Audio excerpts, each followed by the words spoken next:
Okay, thank you all for attending. We'll get started here. So we're going to do an event review for the winter storm we had last weekend, which was notable due to significant ice accumulation in parts of our forecast area. This is part of a larger storm, and I'll go zoom out a little bit later on. But first, the focus will be, of course, in our forecast area in northern New York and in Vermont.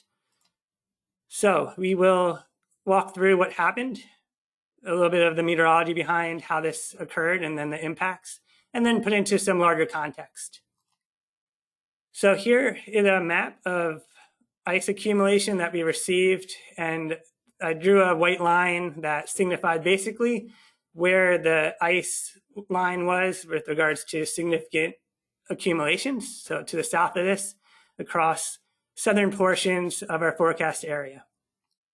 And then in terms of the snowfall, we won't be going into any more detail about the snow for this event review, but many of us received substantial snow north of that line.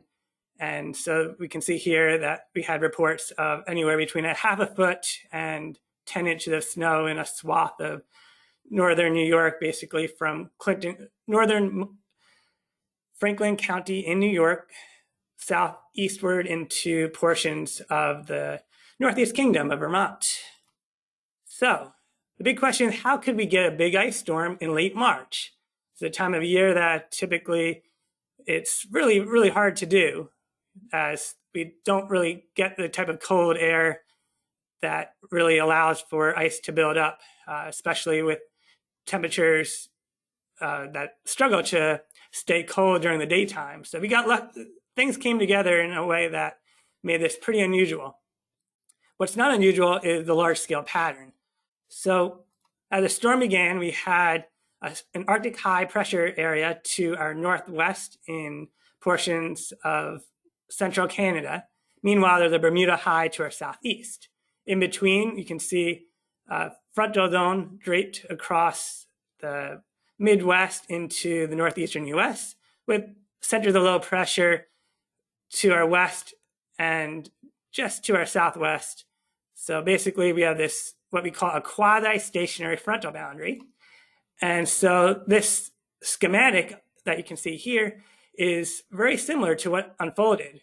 And this is a setup that actually what produced the ice storm of 1998 for portions of northern Vermont and northern New York, and obviously into southern Canada, the ice storm of memory. So they step through the surface analysis. We'll zoom in here. This is when the ice storm was beginning, early morning on Saturday, March 29th. And you can see that more clearly that stationary boundary to our south. And there are north winds to the north of it, and to the south, there are south winds. There's a big temperature gradient going on. And that is what is going to cause all of our problems. So now I'm going to step forward in 3-hour intervals. So the next map will be at 5 a.m. Saturday.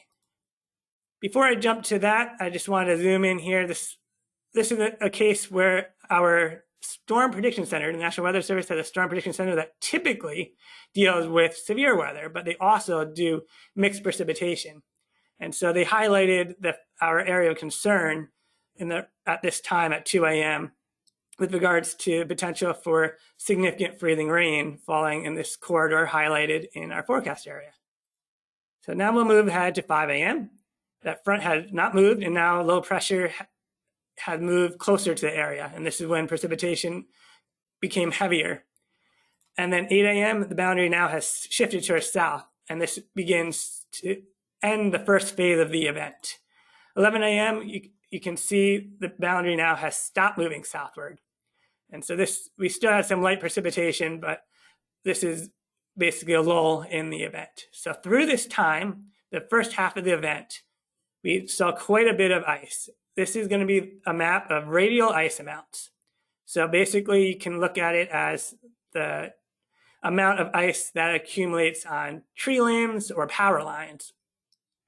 And the threshold here on the right is the legend that shows up to 0.2 inches. 0.2 inches is roughly what we consider to be impactful ice accumulations on those surfaces, which lead to power outages. And so here the map of the estimated amounts. And the arrow here indicates where we had some of the worst impacts by this point in the event, which is on the southern edge of this swath of ice accumulation. And this view also lets you see that it was not localized to our forecast area. The swath was extending well to the west.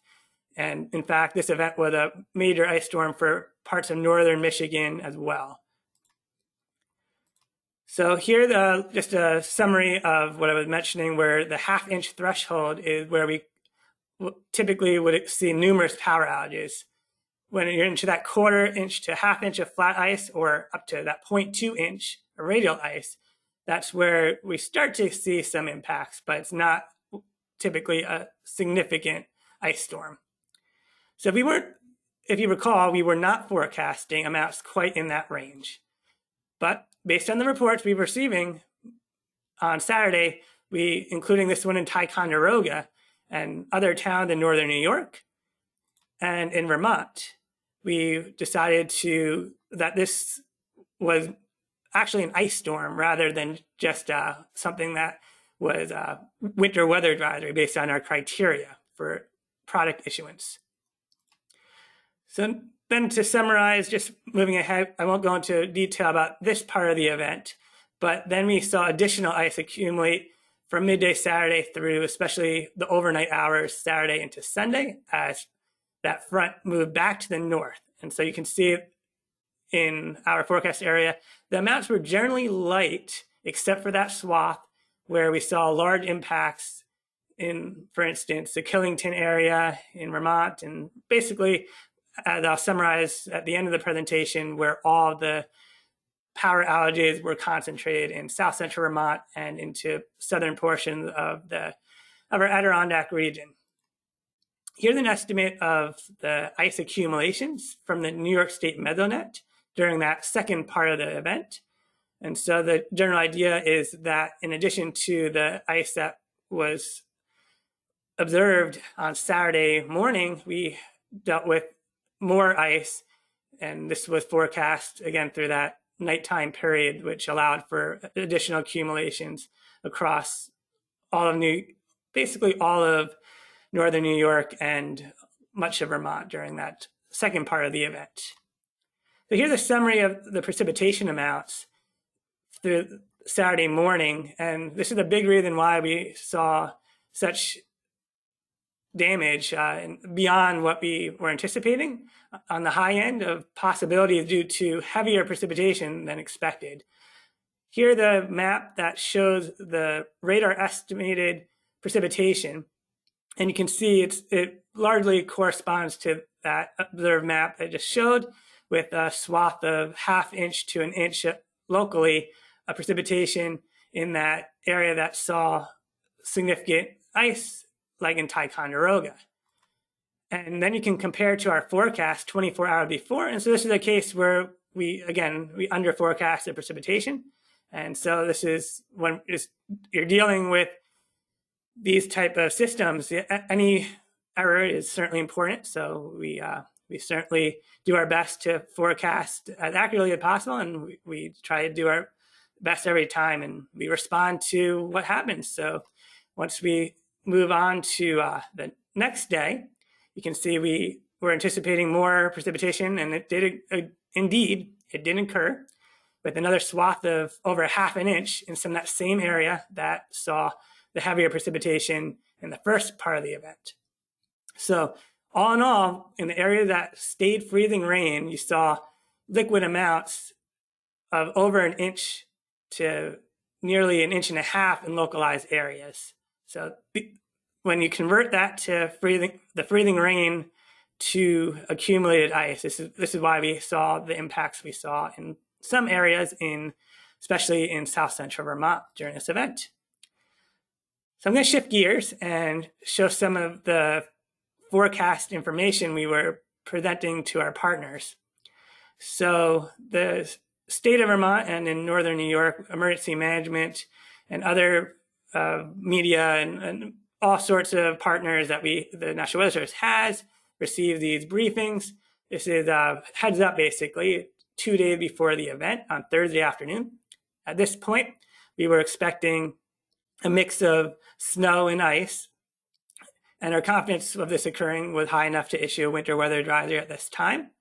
And then we go into some more detail on the snowfall amounts and highlighting the transition zone between where we expected snow and plain rain in far southern areas.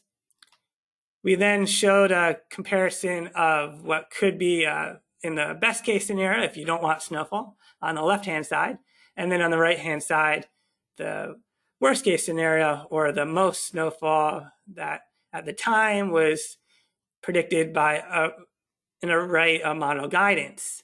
So at this point, we were highlighting that the best chance of heavy snow was across northeastern Vermont. And then we did a similar thing for ice accumulation. So the ability to forecast ice depends on many factors, including the precipitation rate and the wind and temperatures. And this is very difficult to nail down. So the modeling actually was really good for this event. We started to ramp things up, but generally the signals at this time already were for at least a quarter inch of ice through the event in some of the same area that did indeed see more ice accumulation. And we expected that there would be power outages that would occur, especially in central Vermont and a portion of the Adirondacks. And again, similar to the snow, we did show a range of possibilities. And this shows the various, basically we want to convey the possibility of more sleet and rain and the possibility of all ice at this time, with the heavier precipitation being in the form of freezing rain that could potentially be more impactful. So now we'll jump ahead. This is now the morning of March 29th, so we're just getting underway with the event. So just highlighting the trend in where the heavier ice amounts are. It shifted a little bit southward, and more or less is exactly where we saw the impacts. And then again, the comparison of the lighter ice and the heavier ice possibilities has now ramped up quite a bit as we're now getting into the event, and we're able to more confidently say, okay, we can actually see these half-inch plus amounts in a large area of southern Vermont and into portions of the Adirondacks and St. Lawrence Valley during the event. So in combination with the forecast and those observations that we received on Saturday morning, we wound up upgrading some of those advisories to ice storm warnings. And this is an example of a briefing during the event that we provided, which goes into detail. At this time, we had the ice storm warnings in effect, still had winter storm warning in effect, and winter weather advisories. So to wrap up, we are going to look at a bit of the context here. So ice storms in recent history, we just don't see the type of ice where we reach those widespread power outages very often. In fact, going back to 2011, this chart indicates that there were only 3 previous ice storm warnings issued by our office, and those all occurred much earlier in the season. Most recently, we had an event in January of 2020, and that was in a completely different area, a very different scenario where the temperatures were cooling, cold air bleeding down from the north, in which the heavier ice was across the northern St. Lawrence Valley primarily and far northwestern Vermont. The impacts in a large scale can be seen in this nice map that one of our forecasters put together, which highlights probable impacts across the forecast area. And I've highlighted in the black rectangles the more concentrated areas of damage, and the largely focused in that St. Lawrence, the Tupper Lake, Saranac Lake area in northern New York, and then a wide area of south central Vermont, especially in southwestern Addison County, southeastern Essex County in New York, and in portions of the eastern slopes of the Greens and eastern portions of basically the Windsor County, and I think there was probably some also into portion of Orange County as well, where there was some less populated areas. So here the look at the impacts based on utilities. So this is specifically in Vermont. There's some great data that we can look back at. So all utilities, it really tells a story here. A sharp increase in impacts overnight on Saturday in Vermont. And then there was some improvement, but then due to continued ice that lingered on limbs and power lines with additional wind, there was a little bit of a spike early Monday before finally the repairs could take care of basically the lingering power outages. So this was a long event with regards to outages in Vermont. And then another way of looking at it is in terms of the number of events, which had a little bit different of a curve. So the number of events actually would wind up increasing again very sharply, but then it had more the peak number of events when you get into that overnight Sunday period before again it decreased into the first part of Monday. And then this is a summary of the county that were impacted, which highlights the fact that Windsor County had the most, by far, the most impact on a county level basis, and that the south central portion of Vermont is where we saw these power outages in Vermont.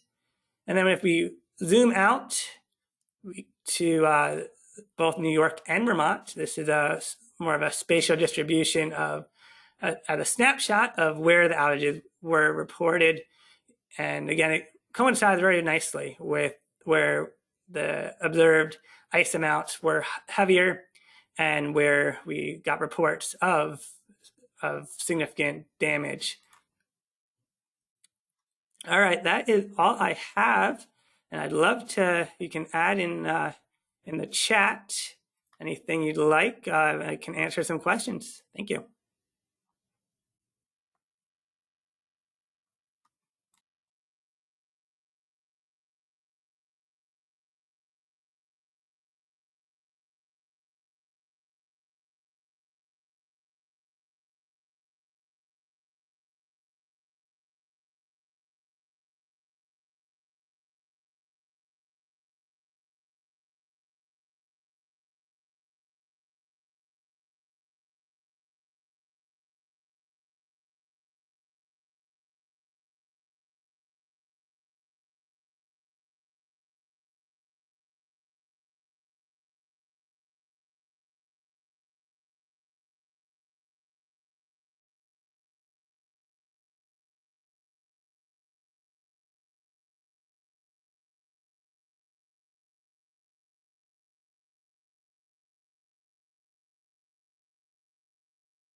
All right, last call for any questions.